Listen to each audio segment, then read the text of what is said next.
Bonjour à toutes et à tous. J'ai le plaisir de vous retrouver pour notre deuxième épisode de Women in Accenture, notre série de podcasts dédiée au parcours de femmes inspirantes qui composent Accenture. Je vous remercie d'ailleurs pour l'accueil très chaleureux que vous avez réservé au lancement de ce beau projet. Pour ce second épisode, j'ai la joie de pouvoir accueillir Gaëtane Ponce, Senior Manager spécialisé en cloud. Gaëtane, c'est un peu un emblème de la manière dont nos collaborateurs peuvent mixer leurs compétences professionnelles avec leurs aspirations personnelles. Nous l'avions d'ailleurs croisée sur des projets tels que Girl in Tech, un événement extraordinaire dont elle a été l'organisatrice. Alors, d'experte du cloud à femme engagée, quelle est son histoire? Je ne vous en dis pas plus et vous laisse la découvrir. Bonjour Gaëtane, merci d'être présente avec nous aujourd'hui. Bonjour Émilie. Alors Gaëtane, tu es senior manager en cloud chez Accenture. Peux-tu peut-être nous décrire en quelques mots ton rôle et nous parler de la communauté d'expertes et d'experts à laquelle tu appartiens? Avec plaisir. Alors, je suis architecte d'entreprise au sein de l'entité Cloud First d'Accenture. Donc, tout ça ne doit pas beaucoup vous parler. Cloud First, c'est l'entité d'Accenture dédiée à l'accompagnement de nos clients sur le cloud. Donc, je vais expliquer un petit peu quels services on rend à nos clients sur le cloud et ça permettra de mieux comprendre mon positionnement en tant qu'architecte. Si je commence sur les positionnements amont, nous accompagnons nos clients dans la définition de leur stratégie cloud, c'est-à-dire nous les aidons à identifier la valeur ajoutée que le cloud peut leur apporter, sur quel pan de leur activité, comment, pour être plus performants et pour apporter plus de valeur. Donc ça, c'est sur l'aspect stratégique. Une fois cette stratégie définie, nous les aidons également à mettre en œuvre cette stratégie. Alors, il y a plusieurs volets. Comment migrer vers le cloud? Tous nos clients ont forcément un existant assez important, des bases de données, des applicatifs. Donc, comment ils vont pouvoir migrer tout cet existant vers le cloud? Nous les aidons aussi à tirer parti des nouvelles offres proposées par le cloud, des solutions sur étagère, alors vous avez sans doute entendu parler de plateforme as a service, de software as a service, donc des solutions qui peuvent utiliser rapidement et facilement. Nous les aidons également à développer en custom des solutions adaptées à leurs besoins et qui soient ce que l'on appelle le cloud native, c'est-à-dire qui tirent parti de tous les avantages du cloud. Donc voilà, quelques exemples de services que nous rendons. La liste est très longue, elle évolue sans cesse parce que le cloud, c'est quand même un domaine en pleine effervescence, un domaine très dynamique. Pour vous donner un exemple concret d'une tendance assez récente qui est le Green IT. Nos clients nous sollicitent de plus en plus sur ce domaine-là et donc récemment, on a développé une méthodologie et formé nos collaborateurs pour pouvoir aider nos clients à évaluer en quoi le cloud va leur permettre de progresser sur l'empreinte carbone. Donc voilà, le sujet du cloud est très vaste et notre positionnement chez les clients, notre positionnement est assez large. Alors personnellement, je suis architecte d'entreprise. Qu'est-ce que c'est qu'un architecte d'entreprise? Tu connais sans doute l'architecte dans le bâtiment.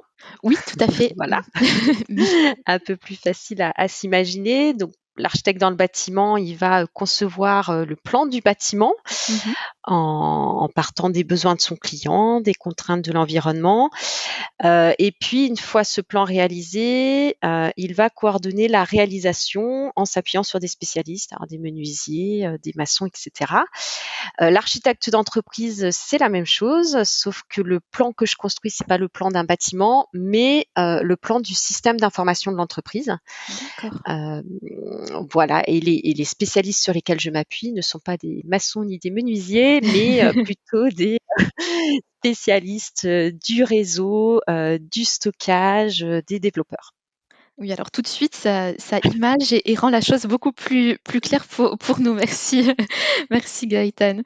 Et, et du coup, je me demandais pour illustrer cela, est-ce que tu aurais peut-être un exemple de mission sur laquelle tu interviens ou peut-être une mission sur laquelle tu as pu intervenir dans le passé? Alors, du coup, je vais vous parler de ma mission actuelle. Donc actuellement, j'interviens pour un acteur de l'énergie Et ma mission consiste à, à identifier comment une plateforme de données cloud pourrait leur permettre d'être plus performants et d'apporter plus de valeur, de tirer plus de valeur de leurs données. Donc mon client fait de l'exploration pétrolière. Ce qu'il faut comprendre, c'est que l'exploration pétrolière, c'est avant tout beaucoup de mesures de récolte de données sur le terrain, de mesures, donc on parle de données sismiques, géologiques, géophysiques, gravitationnelles, etc. C'est croiser toutes ces données, faire des analyses, faire des interprétations, lancer des gros calculs. C'est des choses qui de plus en plus se font avec des partenaires via des consortiums, donc plusieurs pétroliers qui s'allient pour faire des recherches dans une même zone. Et donc, c'est typiquement un contexte où le cloud, et notamment une plateforme de données cloud, peut apporter beaucoup de valeur. Et donc, ma mission consiste justement, en comprenant bien le métier de mon client, à identifier quelle valeur cette plateforme cloud peut lui apporter et ainsi lui permettre de prendre les bonnes décisions et les bonnes orientations. Donc voilà, définir quelle valeur ça peut apporter et du coup, quel chemin suivre pour aller vers cette plateforme, comment y aller, quel chantier mettre en œuvre. D'accord, entendu. Bah, merci beaucoup pour ce bel exemple qui semble effectivement être une mission passionnante. Et Gaëtane, moi de mon côté, il y a une citation que j'aime beaucoup et qui dit: «L'inspiration est la plus noble des influences». Alors je me demandais à toi, quelle a été ton influence, ton inspiration pour se tourner vers ce métier et ce domaine d'activité tout simplement? Alors, les influences, elles remontent très tôt, je pense, dès l'enfance. Je dirais que les premières influences, c'est les parents. Donc moi, ma maman travaillait dans un cabinet, d'expertise comptable, un gros cabinet. Donc elle m'a donné ce modèle de femme cadre supérieure, de femme qui travaille dans un cabinet au service de clients, qui lui confie ses problématiques. Donc voilà, ça, je pense que ça a été une forte source d'inspiration. Et mon papa, de son côté, était architecte, alors dans le bâtiment et très ingénieur dans l'âme. Donc lui, je pense qu'il m'a apporté le goût pour les nouvelles technologies et le goût pour l'architecture. Alors, je faisais tout à l'heure le parallèle entre architecte du bâtiment et architecte d'entreprise.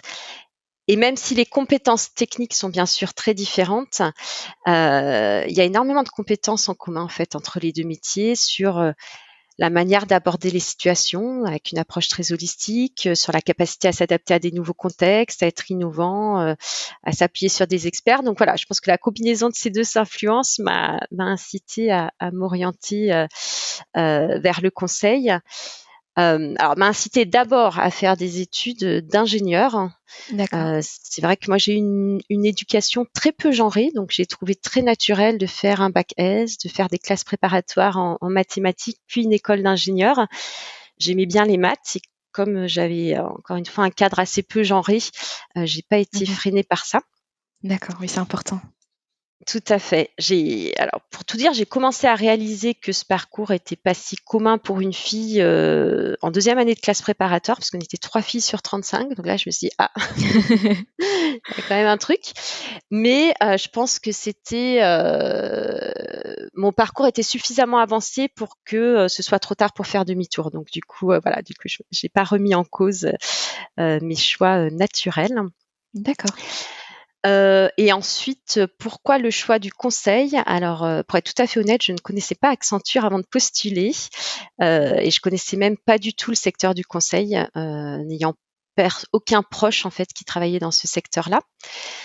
Alors il faut comprendre que je suis quelqu'un de très curieux, d'intéressé par pas mal de choses différentes. J'aime beaucoup, voilà, apprendre, découvrir de nouvelles choses. C'est mes collègues de promotion en fait qui m'ont encouragée à postuler dans le conseil et chez Accenture. Donc j'ai commencé à me renseigner. Et ce qui m'a séduit en lisant un petit peu les promesses d'Accenture, c'est de voir qu'en intégrant Accenture, je m'offrais quelque part la possibilité de tester déjà tous les secteurs d'activité. Accenture intervient dans tous les secteurs, donc que ce soit secteur public, bancaire, énergie, distribution, agroalimentaire. Donc voilà, cette liberté de pouvoir explorer différents secteurs d'activité et aussi la possibilité de tester différents métiers. Donc il y a des métiers très fonctionnels, d'analyse du besoin client, des métiers très techniques d'implémentation de solutions, des rôles plus stratégiques. Et c'est vraiment moi cette diversité en fait de missions possibles qui m'a attirée puisque ça répondait à ma curiosité, à mon envie de pouvoir faire des choses très différentes et sans avoir besoin de changer de société tous les 2 ans. Voilà. Et ensuite, au sein d'Accenture, effectivement, la technologie est un secteur extrêmement dynamique qui évolue sans cesse. Mhm. Donc, voilà, c'est en permanence découverte de nouvelles technologies, de nouvelles innovations.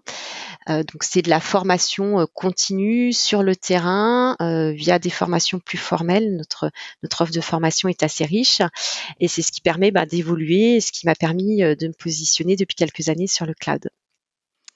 Très bien, merci beaucoup pour ce retour d'expérience, Gaëtane.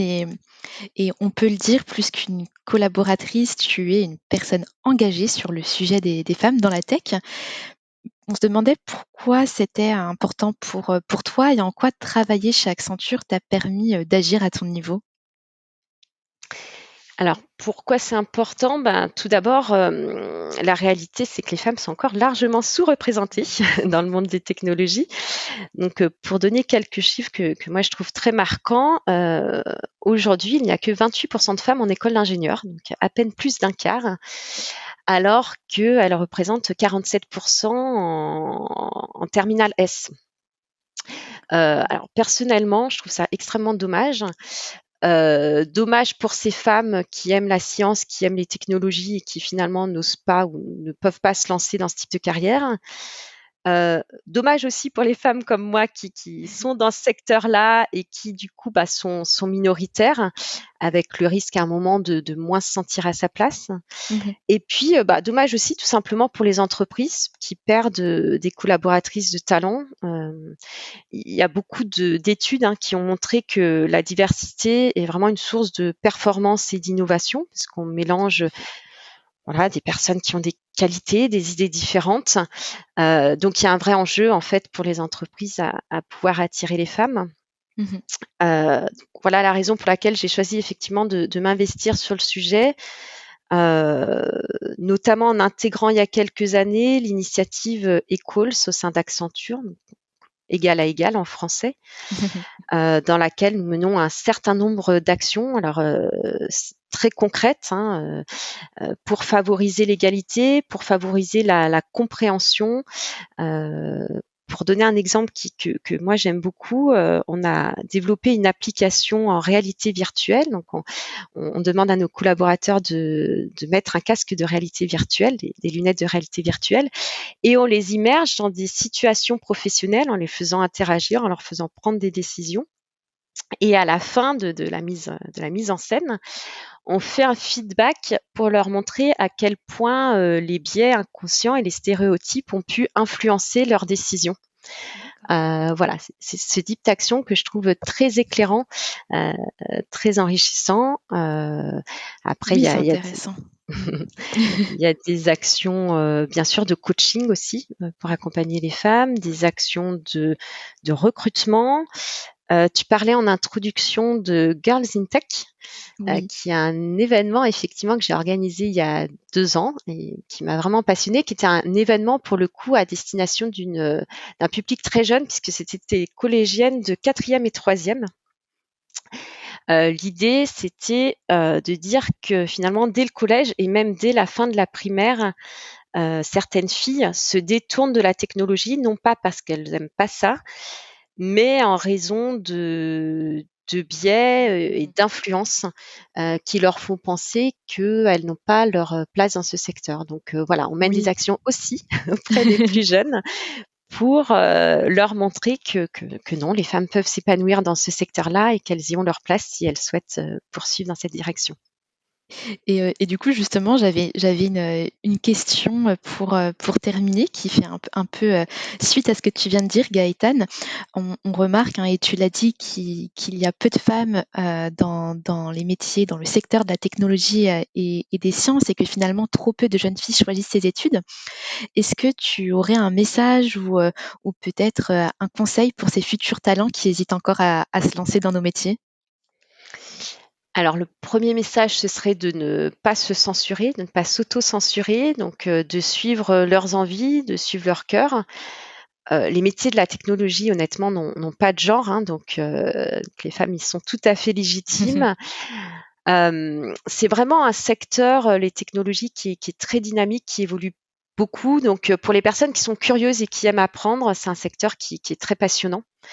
C'est un milieu encore très masculin, hein, ça faut voilà, il faut pas fermer les yeux sur cette réalité, c'est une réalité. Après, je dirais que plutôt que de passer à côté d'un secteur qui pourrait les passionner, je les invite plutôt, à nous rejoindre, à profiter de tout le dynamisme et l'effervescence que ce secteur, peut apporter. Je les invite à se faire plaisir, à s'y amuser, et si par contre, elles se posent des questions, elles ont besoin, un peu plus de perspectives, de pas hésiter à se connecter à des réseaux de femmes. Donc ils sont de plus en plus nombreux, hein, les réseaux de femmes dans la technologie. C'est des vraies aides effectivement pour, réussir à mieux se projeter, pour avoir des rôles modèles, c'est important les rôles modèles, Mmh. et ainsi pouvoir mieux s'épanouir. Donc globalement mon message c'est, suivez vos passions, lancez-vous et puis, comme ça elles contribueront aussi à faire bouger les lignes et à inspirer, d'autres femmes. Super, merci beaucoup, Gaëtane pour, ton témoignage. J'espère que vous avez aimé découvrir le parcours de Gaëtane comme j'ai aimé échanger avec elle. Je serai heureuse de vous retrouver le mois prochain pour un nouvel épisode de Women in Accenture.